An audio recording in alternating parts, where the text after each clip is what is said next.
So we're on page 194. Jordan, question number 1, you have the handout now. A girl sits at the top of a frictionless snow-covered hill on her inner tube. If the hill is inclined at an angle of 25 degrees to the horizontal, what will be the girl's acceleration due to gravity? Now you might remember, I'm just going to quickly draw a free body diagram. Oh, don't do this to me. Right? We got the force down the plane. Now it's frictionless, right? So that means that there's no friction at all. Remember that FD is equal to mg sine theta, right? FD is equal to mg sine theta. But because there are no other forces acting on it, right, that means that the net force is equal to the force down the plane, right? There's no friction. The only thing causing it to go down the hill is that. Now, you will notice F net, we've already seen, of course, is, oops, mass times acceleration. FD is mg sine theta, and as I've already shown you, what happens there? The mass cancels out. A equals g sine theta, and what do we got? 9.8 times the sine of 25 degrees.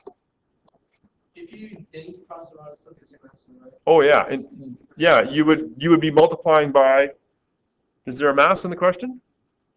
There isn't even a mass in the question. Oh, so that'd be really- Okay. 4.14 meters per second squared. This is only true when the ramp is frictionless. Only true when the ramp is frictionless. So that has to be universal. Yeah, it doesn't matter what the mass of the person is. If there's no friction, then it's g sine theta. And it's, yeah. Same acceleration doesn't depend on how big you are.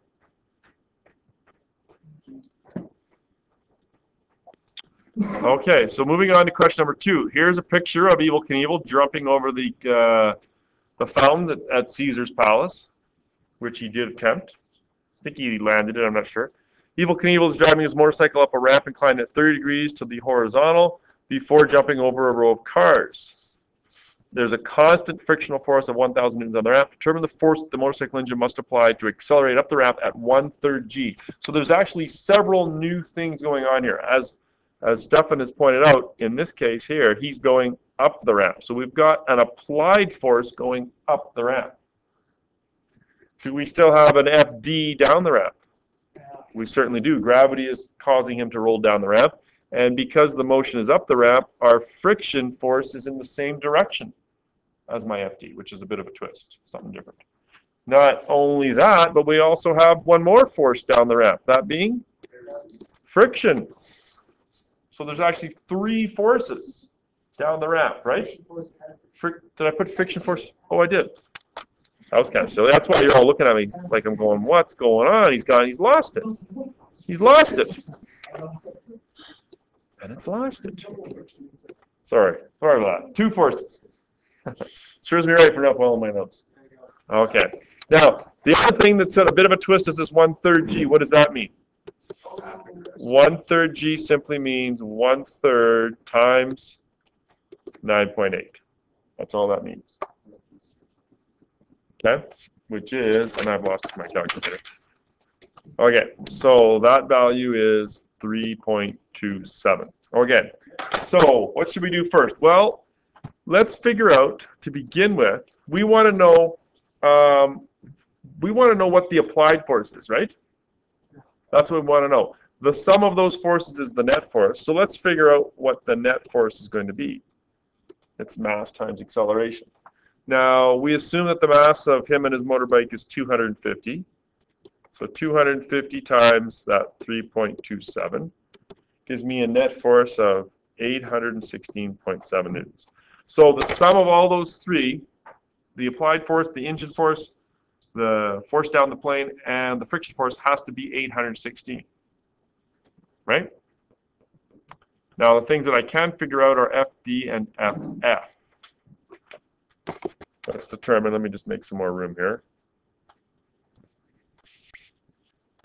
Let's determine FD first of all. Is mg sine theta. So 250 times 9.8 times the sine of, what angle we got here? 30 degrees. 250 times 9.8 times sine of 30.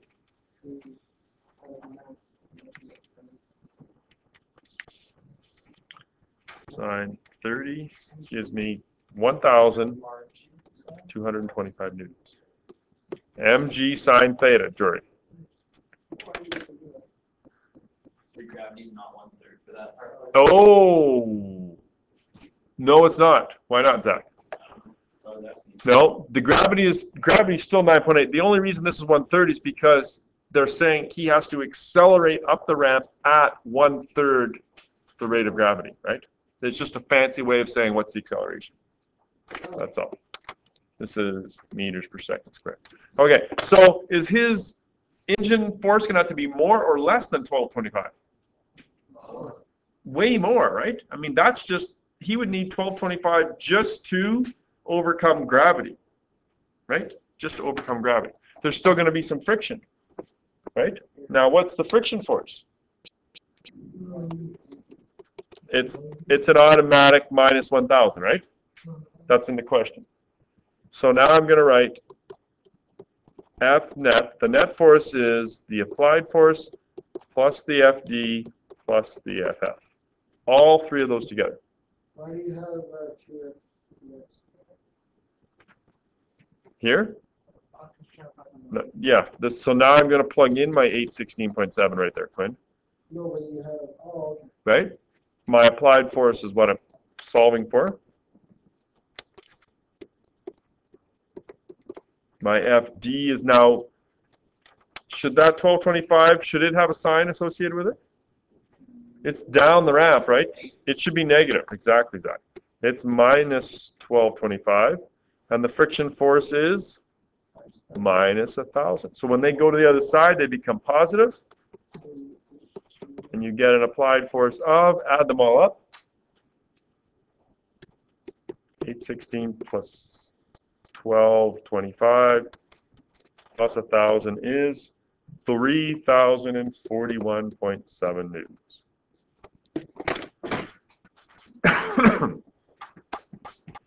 Not that bad. Not that hard. However, I'm not real sure.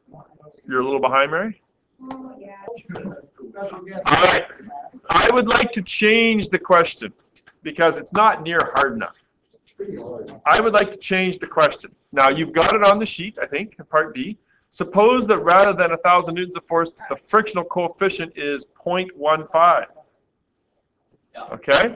So what does that mean? Well, that means that, okay, remember mu equals FF over FN, right? So this is how you would probably figure out the frictional force, because they're not just going to say, oh, it's minus 1,000. Do you guys remember what the equation for the normal force was? mg cos theta, right? So the frictional force is then going to be mu mg cos theta. Okay? You're going to need that when we get to the projectile left. Yeah, just figure out. And then just look at it. You could do them separate if you want, yeah.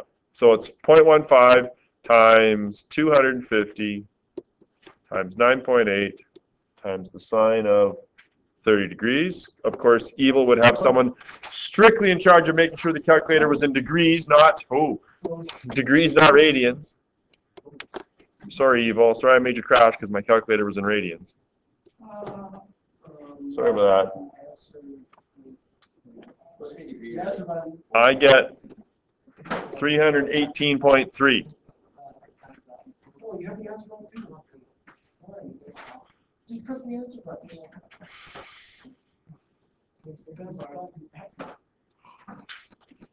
So it's the same answer? No. Well, no, it's 318.3. So what would you do now? Well, now you would do that F net is equal to FA plus FD plus FF. You still need 816.7. So for the applied force, FD is the same as it was before, which was 1225. And our new friction force is minus 318.3. I just wanted to show you how it would work if they give you the frictional coefficient instead of just the friction force. Okay, so I just wanted to show you that. Thanks. I get 2360 newtons. Okay? And as I pointed out, now you should be able to figure out how fast, if you knew the length of the ramp, how fast is he going at the top of the ramp, and based on that, you should be able to figure out where he should land, which is sort of what he wants to know. Right? Well, doesn't he want to know where he's going to land? How do you do that? We'll get to that next unit. Okay. Mr. Smigelski's going to take that What over. is next year? It's projectile motion. Yeah, we're going to. All right. So I have to show you this. Oh, I apologize. Sorry. Can I get this buffered up, Mary? What? Can I get that buffered up first?